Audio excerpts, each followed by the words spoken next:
अस्सलाम वालेकुम जी, कैसे हैं आप सब।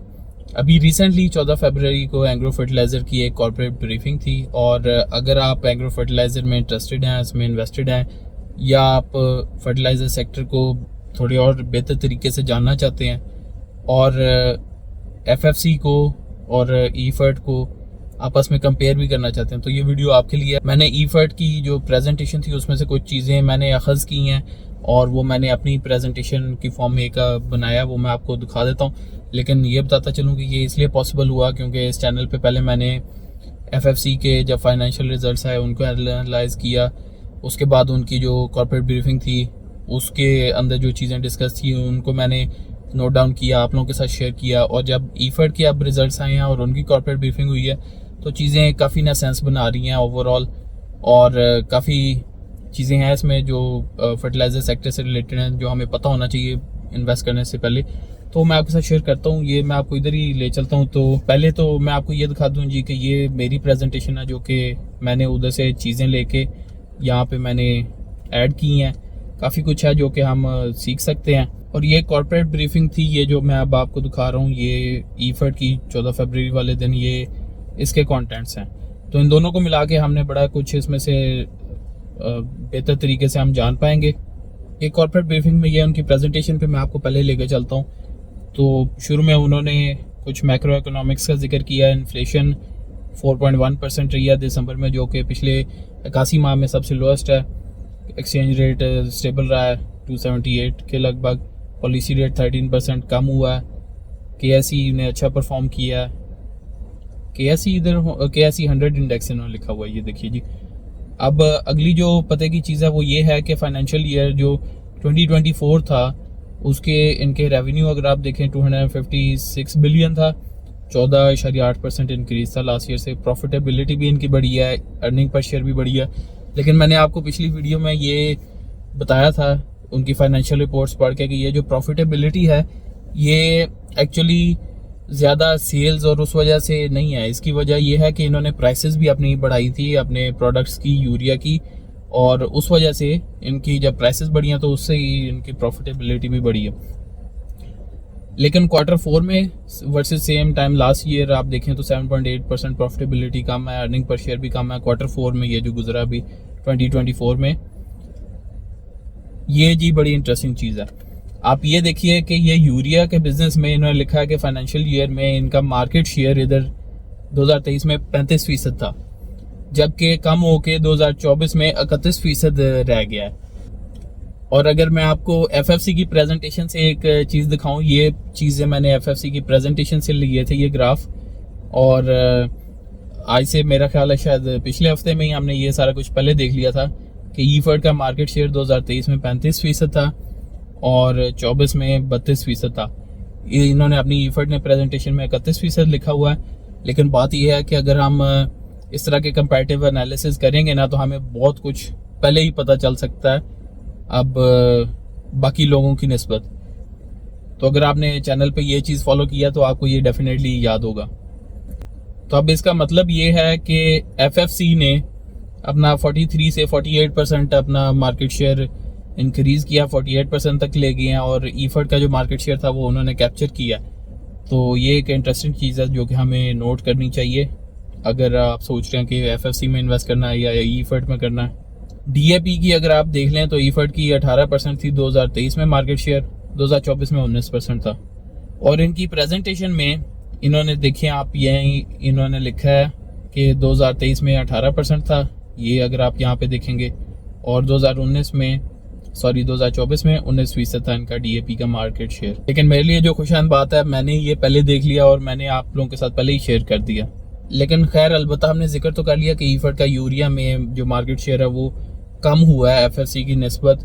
लेकिन उसके पीछे अगर रीज़न देखना तो वो ये है कि इन्होंने अपनी फाइनेंशियल रिपोर्ट्स में भी, और पिछले साल इवन ये न्यूज़ भी बड़ी चलती रही है कि इनका जो one of the major plants था वो 55 दिन के लिए बंद रहा है कोई मेंटेनेंस वगैरह के लिए। और वो मैंने 2024 के Q2 की कॉर्पोरेट ब्रीफिंग थी उससे मैंने ये डाटा लिया है। तो उसमें ये अगर देखा जाए तो ये टर्न अराउंड जो था इसमें इन्होंने वेस्ट हीट बॉयलर रिप्लेस किया, स्टीम टरबाइन नोजल रिप्लेसमेंट हुई है, फर्नेस स्टीम कॉयल को रिप्लेस किया, अमोनिया स्टोरेज टैंक की इंस्पेक्शन की है और मैक्सिमम टेम्परेचर इस दौरान 52 डिग्रीज रहा है। तो ये चीज़ इम्पोर्टेंट है और देखने वाली है कि ईफर्ट की जो ऑपरेशनल उनकी कैपेबिलिटीज़ हैं वो बेहतरीन है। इवन उन्होंने 55 दिन बंद रहने के बावजूद भी उन्होंने टक्कर दी है एफएफसी को, तो इसीलिए ये एक अच्छा स्टॉक है डेफिनेटली।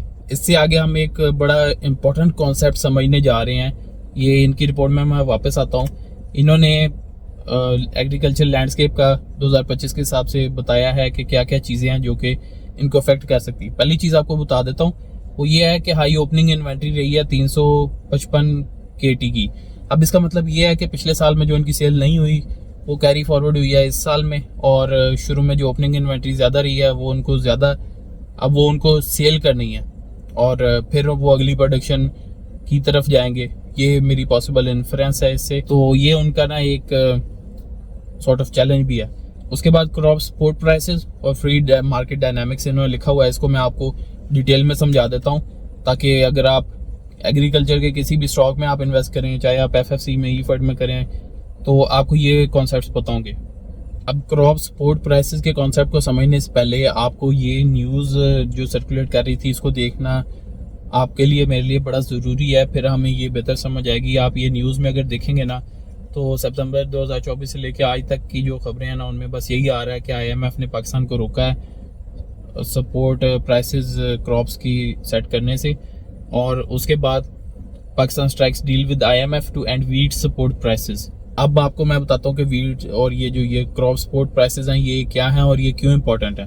पहले तो जी देख लीजिए क्रॉप सपोर्ट प्राइसेस क्या होती हैं। ये वो मिनिमम प्राइसेस हैं जो कि गवर्नमेंट सेट करती है किसी भी क्रॉप के लिए, ताकि जब उसकी तजारत हो फार्मर को उसमें कोई लॉस ना हो किसी प्राइस फ्लक्चुएशन की वजह से। और मकसद ये है कि जो फार्मर है उसको उसकी फेयर इनकम जो है वो मिल जाए। इसमें फार्मर को क्या फ़ायदा है कि वो अगर एक किस्म की क्रॉप लगाता है तो उसको प्रेडिक्टेबल इनकम मिल जाएगी और उसकी जो फाइनेंशियल सिचुएशन है वो अनसर्टेनिटी में नहीं जाएगी। लेकिन अगर ये नहीं होगा तो उसके बरक्स एक और कॉन्सेप्ट है फ्री मार्केट डायनामिक्स, उसको बोला जाता है। अच्छा जी, अब ये कैसे रिलेट करता है हमारी इंटरेस्ट की कंपनीज एफएफसी और ईफर्ड से, कि अगर इनको फिक्स्ड इनकम एक या सर्टेन इनकम इनको मिलेगी, फार्मर्स को स्टेबल अर्निंग्स होंगी, तो वो अच्छे फर्टिलाइजर, सीड और टेक्नोलॉजी में इन्वेस्ट कर पाएंगे और इसी से डेफिनेटली ये कंपनीज भी बेनिफिट करेंगी अगर फार्मर जो है उसकी फाइनेंशियल सिचुएशन बेहतर होगी। अब फ्री मार्केट डायनामिक में जी होता क्या है कि जो प्राइसेस हैं वो सप्लाई और डिमांड डिसाइड करती है, गवर्नमेंट की उसके अंदर कोई इंटरवेंशन नहीं होती। अब उसमें चक्कर ये है कि जो प्राइस है वो नीचे भी गिर सकती है, वो ऊपर भी जा सकती है, डिपेंड करता है। लेकिन अब जो फार्मर है उसको में भी अपनी जो क्रॉप है उसको लोअर प्राइस पे भी सेल करना पड़ सकता है, जिसकी वजह से उनका प्रॉफिट जो है वो रिड्यूस होगा। अब अगर इनकी फिर प्रॉफिटेबिलिटी कम होगी तो फिर इसका मतलब ये है कि इनकी जो विलिंगनेस होगी फर्टिलाइज़र अच्छे में, फ्यूल में, अच्छी टेक्नोलॉजी में, सीड में इन्वेस्ट करने की, वो विलिंगनेस उनकी कम हो जाएगी और वो कॉस्ट कटिंग और ऑस्टेरिटी मेजर्स की तरफ जाएंगे जिसमें वो अपना पैसा बचाएंगे। और इस वजह से जो कंपनीज होंगी ईफर्ट, एफएफसी, उनके बिजनेस को दचका लगने की चांसेस रह सकते हैं, क्योंकि फार्मर के लिए ही जब प्राइस अनप्रेडिक्टेबल है तो कोई ये फोरकास्ट अच्छे से नहीं कर पाएंगे कि इनको कितना बिजनेस मिलने वाला। अब आगे हमें 2025 में देखना पड़ेगा कि गवर्नमेंट की पॉलिसी क्या रहती है मिनिमम सपोर्ट प्राइस पे और कोई सब्सिडीज अगर हैं उन पे, तो मैं ये चीज़ भी देखता रहूँगा। आप लोग अपने तक भी ये चीज़ डेफिनेटली देखिए, गौर कीजिए इस पे अगर आपने ऐसी कंपनीज में, एग्रीकल्चर रिलेटेड कंपनीज में आपने इन्वेस्ट करना है। और खैर 2025 और उससे आगे हमें इस चीज़ पे ज़रा गौर करना पड़ेगा। क्लाइमेट चेंज भी इनके लिए एक बड़ा फैक्टर है, क्योंकि विंटर में ड्राउट रहता है और पानी कम अवेलेबल होता है, जबकि समर में टेम्परेचर ज़्यादा बढ़ता है। ये इन्होंने मेंशन किया हुआ अपनी रिपोर्ट में इधर। अब अगर देखा जाए एफएफसी और ईफर्ड को कंपेयर किया जाए फ्यूचर के हवाले से, तो एफएफसी एक बड़ी डाइवर्सिफाइड कंपनी हो गई है। उनके दूसरी इन्वेस्टमेंट्स भी काफ़ी ज़्यादा हैं, दूसरे बिजनेसेस भी काफ़ी ज़्यादा हैं।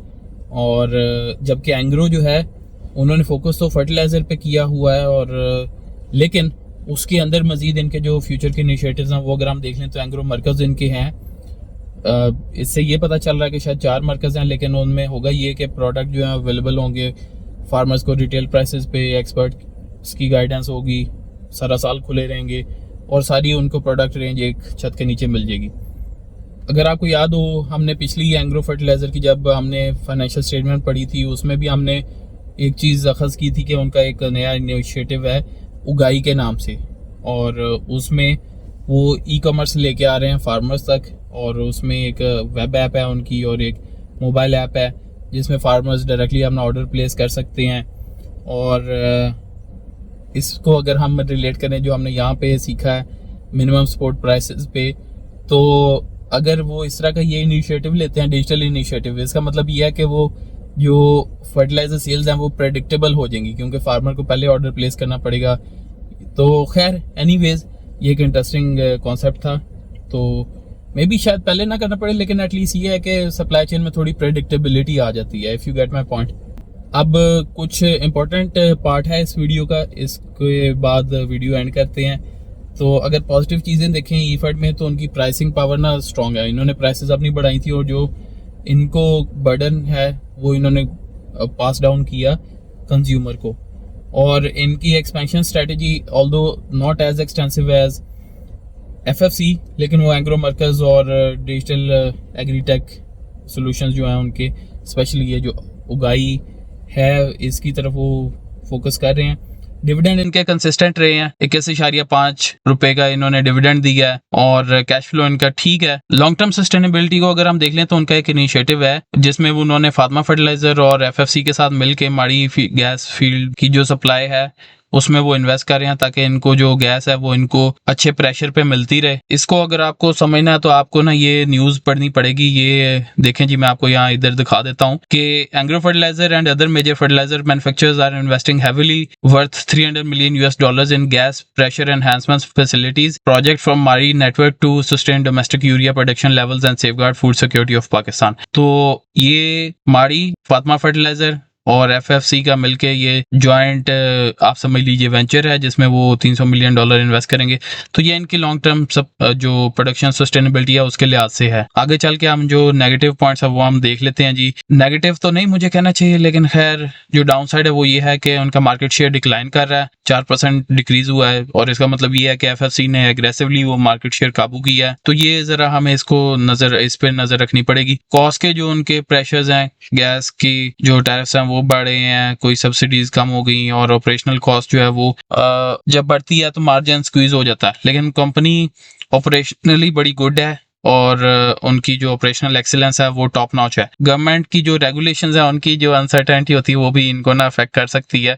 अभी जिस तरह मैंने आपको एक न्यूज़ दिखाई कि गवर्नमेंट ने आईएमएफ के साथ मिलकर मिनिमम सपोर्ट प्राइसेस क्रॉप्स की उनको अबॉलिश कर दिया है। तो खैर इन सब चीज़ों की वजह से इनके बिजनेस पे अफेक्ट आता है। तो आपको इन्वेस्ट करने से पहले या इसमें इन्वेस्टेड रहने के दौरान इन चीज़ों को डेफिनेटली कंसिडरेशन में लेना चाहिए। अब आप मुझे जाने से पहले प्लीज़ ये बताइए क्या आपको लगता है कि एफएफसी एक अच्छी ऑप्शन है या एग्रो फर्टिलाइजर एक बेहतर स्टॉक ऑप्शन है? मैं आपको अपना पर्सनली ज़ाती तौर पे स्टांस बताता हूँ। ईफर्ट की ऑपरेशनल एक्सीलेंस बहुत बेहतरीन है, उनके ऑपरेशंस बहुत अच्छे हैं। इसका आप अंदाजा लगा लेंगे, 55 दिन उन्होंने बंद रखा अपना प्लांट, टर्न अराउंड हुआ है, लेकिन फिर भी उन्होंने मार्केट में बहुत अच्छा कम्पीट किया, थोड़ा सा शेयर लूज किया। अलबत्ता एफएफसी बड़ी वेल डाइवर्सिफाइड कंपनी है और इनके कैश फ्लोज अच्छे हैं और बड़ी एक्सपेंडिंग कंपनी है। मैं दोनों में इन्वेस्ट कर रहा हूँ। आप प्लीज मुझे कमेंट्स में लाजमी बताइए आप किस में इन्वेस्ट कर। और अभी स्क्रीन पे आपको 2 वीडियोस नजर आ रही होंगी जो आपके इंटरेस्ट से रेलिवेंट होंगी, तो मिलते हैं उनमें से किसी एक में। Thank you so much, stay blessed.